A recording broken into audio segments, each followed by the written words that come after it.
For your daily download this Thursday, we head over to Mike Yawney, who has some news from Apple that you predicted earlier this week. Mike?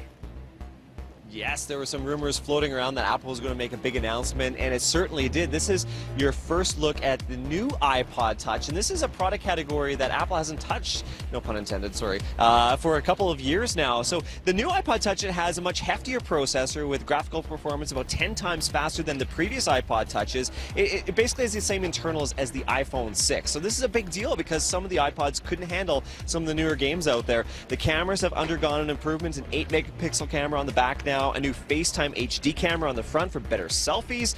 There's a motion co-processor built in for better fitness tracking, which of course is huge right now. And for the first time, it's available in a 128 gig model, which has been a big demand for iPod fans ever since Apple retired the iPod Classic.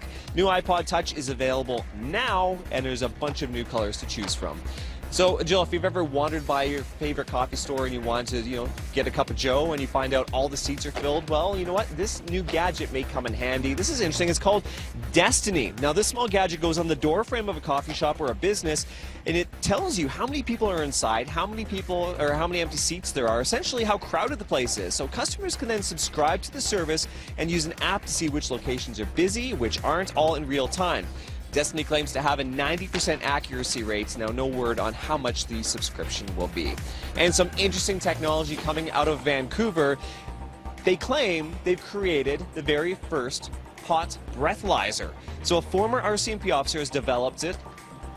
It looks for signs of THC in the body, so the roadside breathalyzer would replace the costly blood and urine tests that can take days to get results. The prototype is now in its final stages of testing. No word on when it will hit the market. It's pretty cool technology there. And for now, Jill, your download is complete. Mike, you were working on your pitching a little bit earlier. What's up next? Well, they wanted me to learn how to pick off players as they're about to steal bases. You saw my throw. Yes? I don't know if that's safe.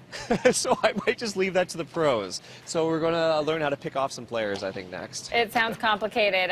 Safety first, looking forward to it. Get your mouth guard and your helmet on. Yeah. Thanks very much, Mike.